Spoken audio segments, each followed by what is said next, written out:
Wonderful story of love. Tell it to me again. Wonderful story of love.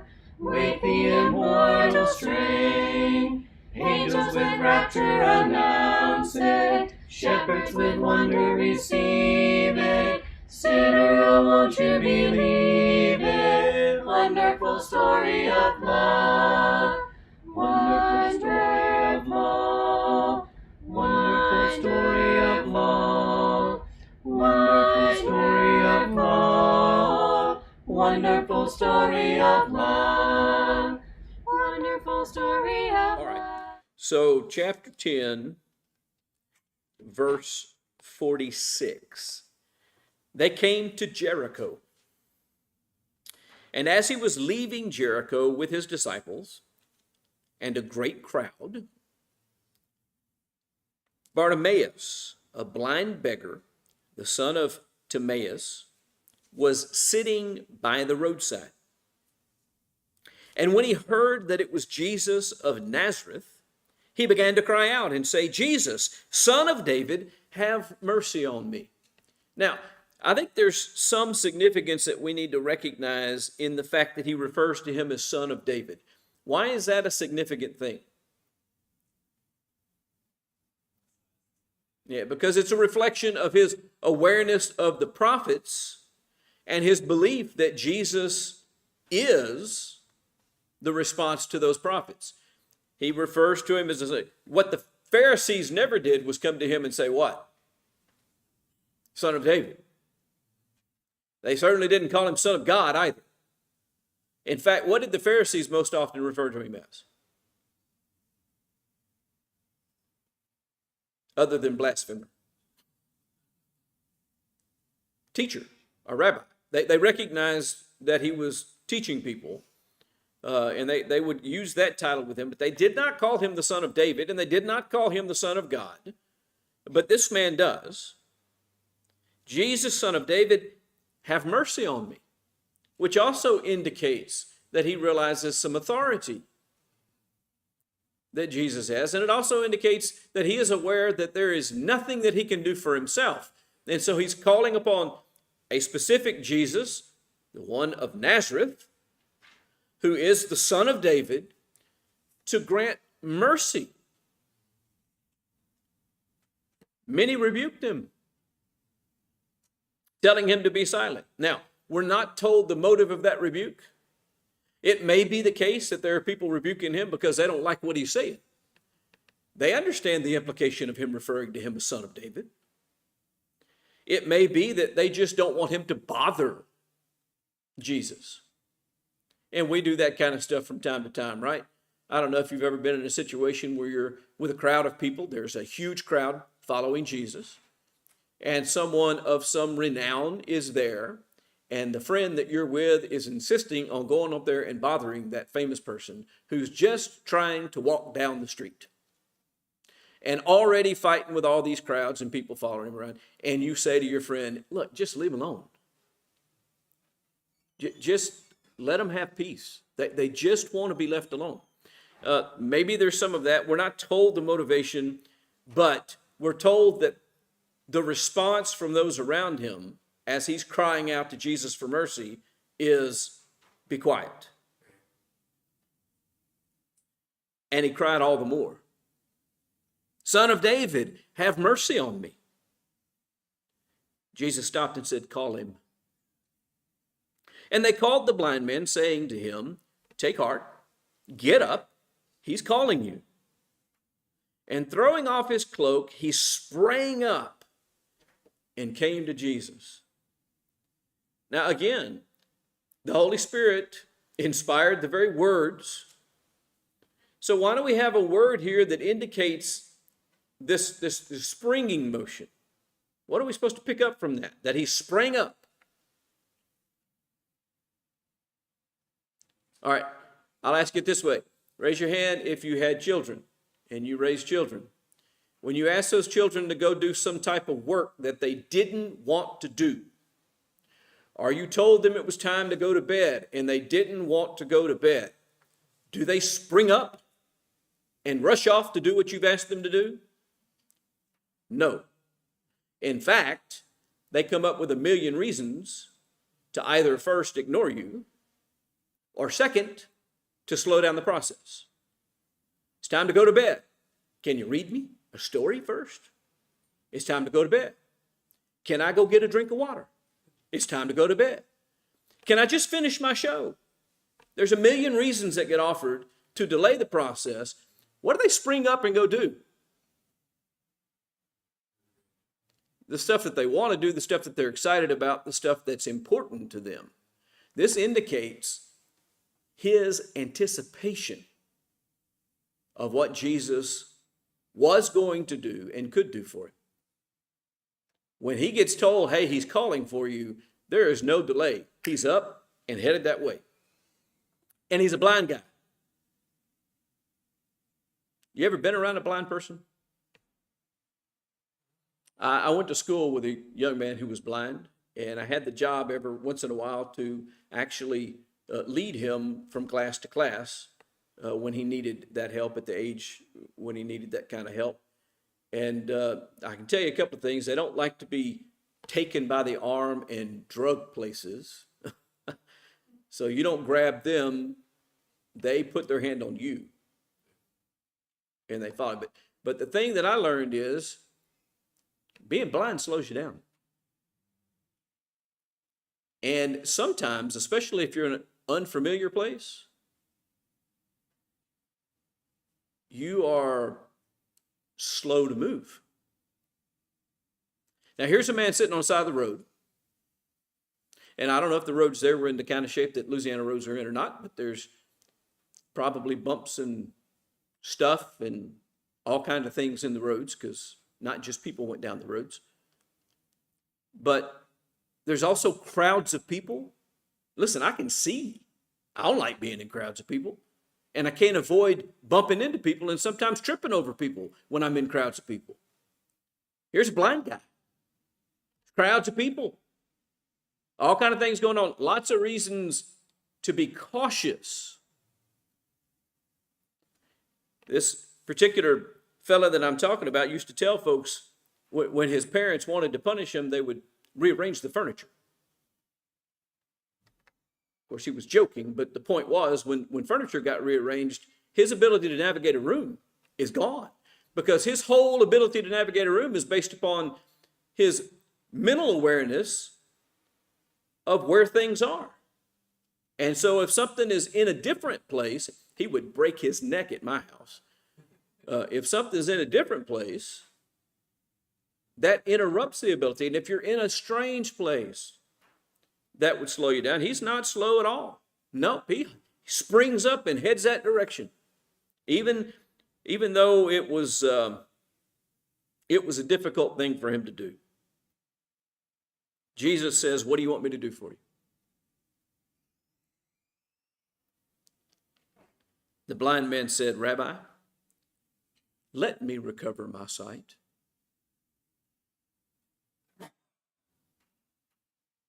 What an ask. Now, there's some interesting things about the language here, and I don't know how much of it is just done in the translation to English and how much of it is in the original. But he doesn't say, Rabbi, heal my eyes or give me my sight.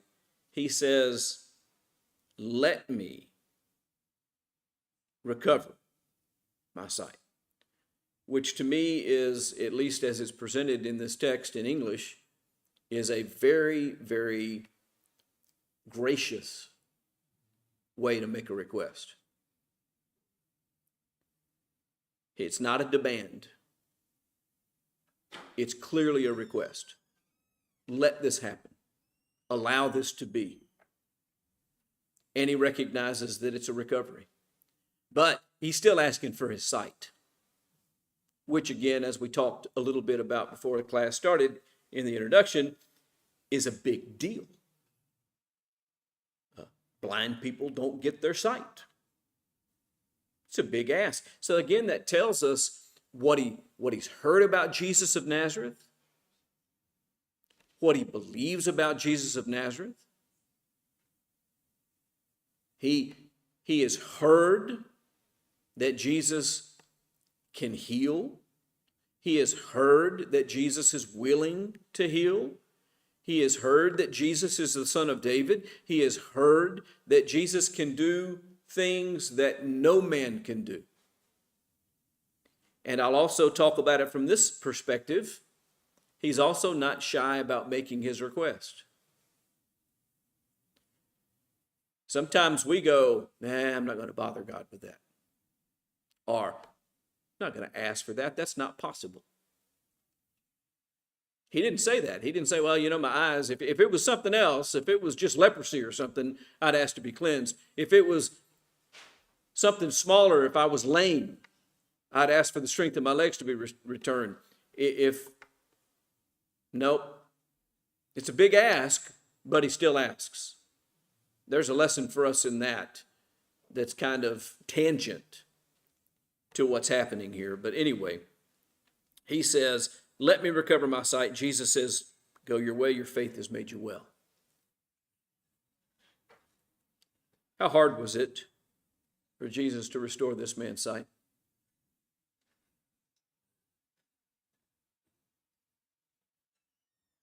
He didn't touch him. It doesn't suggest that he touched him at all. It doesn't say that he broke a sweat. He doesn't pull out any medical instruments. In one place, he healed a blind man by spitting on the ground and making some mud and putting the mud in his eyes and telling him to go wash in a pool. Someone might say, ooh, there's some kind of magic in that mud. No, there wasn't. There was a point to that as well, but all he said was, go your way. He granted the request by saying, go ahead, just go your way, go where you want to go. Immediately he recovered his sight. How long did it take? It's a 6-month process. One of the things that never ceases to amaze me is people that talk about miraculous healing. Oh, I was miraculously healed of cancer. You talk to them, you find out that for the last 18 months they've been under the care of a doctor. They've had 2 surgeries, 16 radiation treatments, and chemotherapy. And they just got proclaimed cancer-free after 18 months. There's doctors, there's surgeries, there's chemicals, there's drugs, there's pills, there's all kind of stuff involved. Not sure that that's a miraculous healing. But someone immediately having their sight, someone who's been lame from birth, who can jump up and down and run and walk immediately, as we've seen in other miracles of Jesus. How long does it take our children to learn to walk?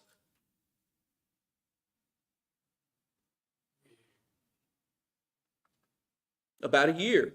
About a year for them to build up the strength and to get the concept in mind. And even after they can stand on their legs and they got the understanding about what they're trying to accomplish, they actually fall a lot in the beginning because they don't have the mechanical part of it down. Their sense of balance isn't there, and their complete strength isn't there, their core strength isn't there, and all those other things that are required for walking. Here's a person that's been lame from birth. He's never walked. He's never had the strength, and immediately he can run and jump.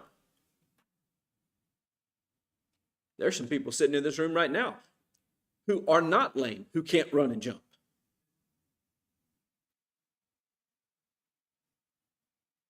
This is an immediate thing. There's no doubt about the authority and the power behind this. This again is setting forth the authority behind what he is teaching and telling them. He's telling them that he is about to go to Jerusalem, that he's going to be handed over to godless men, that he's going to die, that he's going to be buried, that he's going to be raised the 3rd day. He's telling them that his kingdom is spiritual. He's telling them that the nature of his kingdom and the role of people who are part of his kingdom is to be servants, not to be glorious. He's demonstrated to them in one case through a parable about a master that comes in and serves his servants at the table.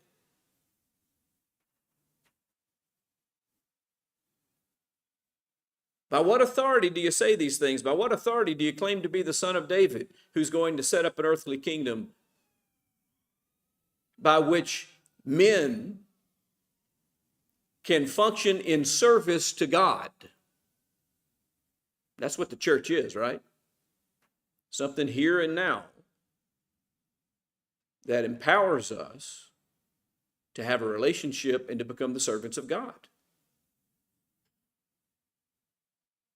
By what authority? By the same authority that he said, what do you want?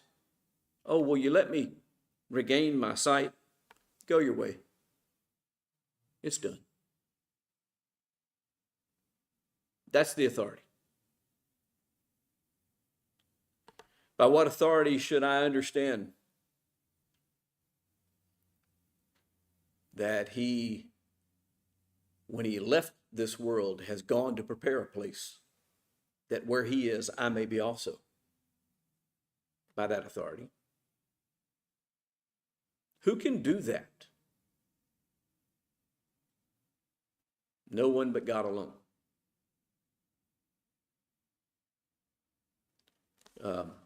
That's the authority of his words. When they drew near to Jerusalem. Oh, I skipped a phrase. It's an important one too. After this, you remember what Jesus said? Go your way. Which is the freedom to do what? Go do whatever he wants to do. Go back home, go back to his family, go look for a job, go do whatever he wants to do. Go your way. What's he do? Immediately he recovered his sight and followed him on the way. He chose. He chose to walk with Jesus. He chose to listen to Jesus. When they drew near to Jerusalem, to Bethphage and Bethany, at the Mount of Olives, Jesus sent two of his disciples and said to them, go into the village. Well, you know what? Before I get into that, there's one more thing I want to talk about. Going back to this man's cries to Jesus and the people telling him to be quiet, and then he persists in it, and Jesus calls for him to come and says, what do you want? And he makes that request. In Matthew chapter 7, there is a teaching that comes from Jesus that talks to us about the nature of God in dealing with man who makes requests for things. And that's what this man does. He says, have mercy on me several times. And then when Jesus calls him and says, okay, what would you have me to do? He says, well, permit me to have my eyesight back. Or I added back. Permit me to have my eyesight. What would make Jesus do such a thing? Well, Matthew chapter 7, starting in verse 7, ask and it will be given to you, seek and you will find, knock and it will be opened to you. For everyone who asks receives, the one who seeks finds, and the one who knocks it will be open. Which one of you, if his son asks him for bread, will give him a stone? Or if he asks for a fish, will give him a serpent? If you then who are evil know how to give good gifts to your children, how much more will your Father who is in heaven give good things to those who ask him?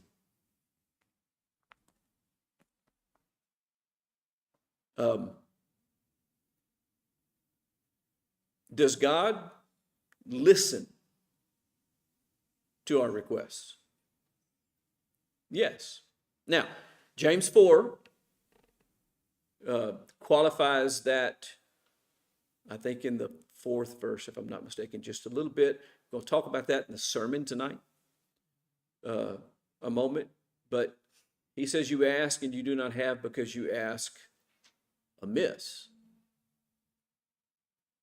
desiring To satisfy what? Your own passions. That's not what this is talking about in Matthew 7, and that's not what we just read about at the end of Mark 10. What we read about is someone who was making a genuine request that was an expression of confidence and faith in God, and that clearly was not asked amiss. It wasn't just for his own benefit, to satisfy his own desire to see. That's why Jesus said, your faith has made you well. It was his understanding, his conviction about what the prophet said and what Jesus was doing and saying that generated this request and that caused the answer. We have to think about those things as well. We have to ask ourselves, why? Why am I asking for this? If I was to receive it, what would I do with it? Do you see what this man did when he received his sight and was told, go your way? What did he do? He followed Jesus.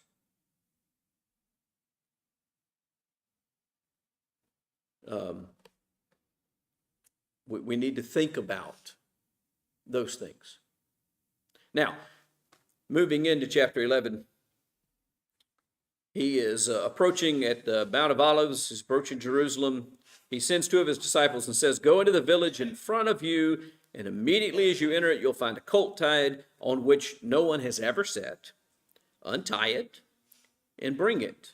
If anyone says to you, why are you doing this? Say, the Lord has need of it, and will send it back here immediately. And they went away and found a colt tied at a door outside in the street, and they untied it. And some of those standing there said to them, what are you doing untying the colt? And they told them what Jesus had said, and they let them go. And they brought the colt to Jesus and threw their cloaks on it, and he sat on it. And many spread their cloaks on the road, and others spread leafy branches that they had cut from the fields. And those who went before and those who followed were shouting, Hosanna! Blessed is he who comes in the name of the Lord. Blessed is the coming kingdom of our father David. Hosanna in the highest. So this is what the crowds outside of Jerusalem are doing.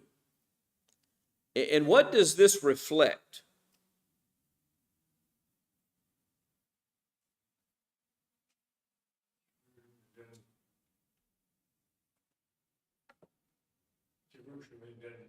Okay. What's the attitude of these people toward Jesus?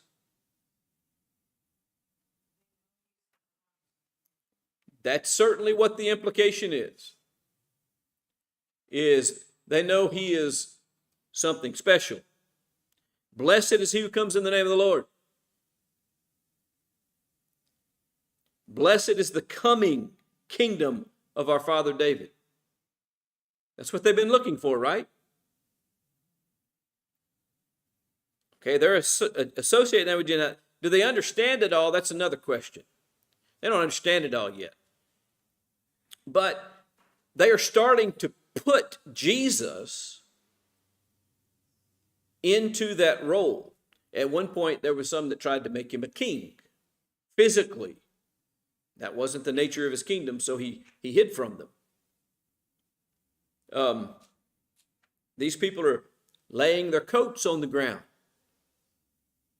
putting branches on the ground. What do they do that for? Why does when dignitaries show up, why do they roll out the red carpet? Listen, if I show up to the White House, they ain't rolling out a red carpet for me. They're going to expect for me to do what? Just walk through the dirt and the grass and the sidewalk and whatever else. And so why, when a dignitary comes up, let's say the king from England came over to visit, what would they do? They'd roll a carpet out. Why don't we? It's not a carpet, it's a roll of paperish, fiberish stuff now that we use. Why don't we put an aisle runner in a wedding for the bride? Nobody else walks down it. Why don't we do it for the bride? Because they're special. And they don't want Jesus to be walking on the street. He's not walking anymore. He's riding on a colt. And still, they're throwing their coats down so that even his colt don't touch the ground. So they're starting to grasp there's something special about this individual. And they're demonstrating their feeling in that respect. But just a short time later, you know what the people that live in this city do? When they're asked by Pilate, what should I do with this man Jesus? What do? They yell, crucify him. Same people. Maybe not the exact same individuals, but same population of people.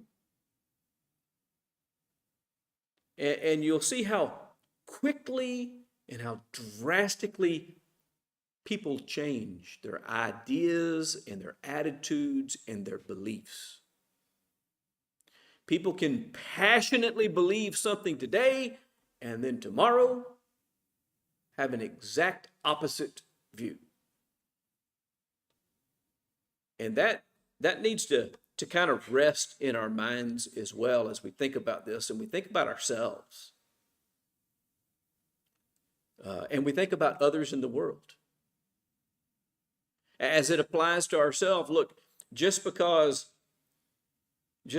I have faith and wish to follow Jesus today doesn't guarantee that I will always have faith and wish to follow Jesus. And I can be throwing down my coat for him to walk on today and tomorrow be yelling crucify if I'm not careful.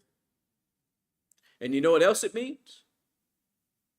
It means that those people in the world who today speak evil of Jesus could actually come to the knowledge that completely transforms their thinking and that causes them to follow him. And so we're still being taught, even though this is a subtle way of teaching, we're being taught that the convictions of humans are real fickle. And so should we trust ourselves?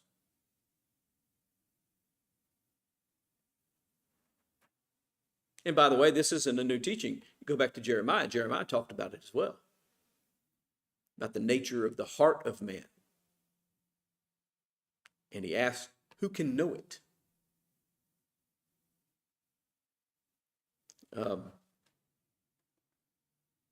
He entered Jerusalem, went into the temple.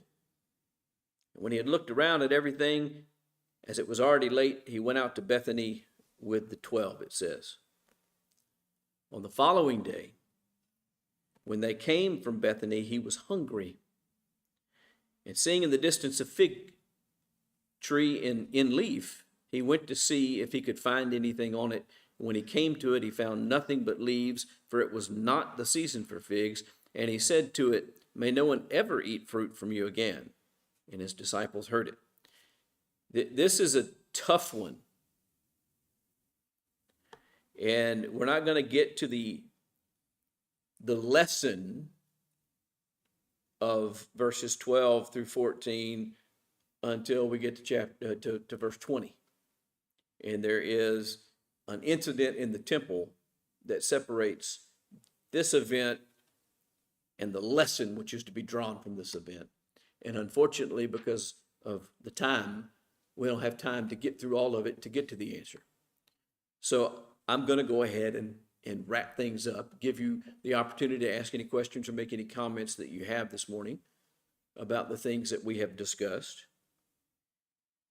And if not, then we will pick up with this event next time chapter 11, starting in verse 12, and the cursing of the fig tree. He's going to cleanse the temple, and then we're going to get the lesson. Basically, the next morning, they go by this fig tree again, and the disciples are curious. And there's a conversation that takes place. And so that's what we're planning to do next Lord's Day morning, if the Lord wills. No one has any questions or comments, we'll go ahead and wrap this up. Thank you.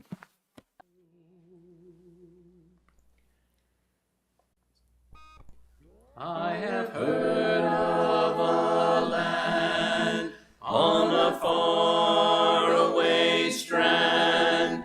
In the Bible the story is told, where cares never come, never darkness nor gloom, and nothing shall ever grow old. In that beautiful land, on the faraway strand, no storm